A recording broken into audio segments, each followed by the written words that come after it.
Hi everyone. So, welcome to the lecture.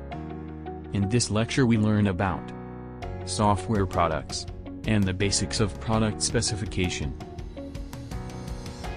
There are two parts in software products. First one is generic products. That means standalone systems that are marketed and sold to any customer who wishes to buy them. Examples: PC software, such as graphics programs, project management tools, CAD software, software for specific markets, such as appointment systems for dentists.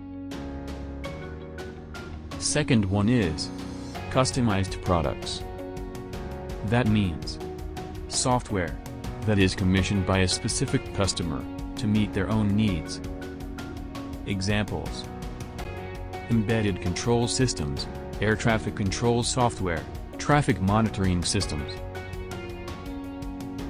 Under the topic of product specification, we can see generic products, that the specification of what the software should do is owned by the software developer, and decisions on software change are made by the developer. Customized product specification is what the software should do, is owned by the customer for the software, and they make decisions on software changes that are required. So guys, this is end of this video, and see you in the next lecture. Have a good time.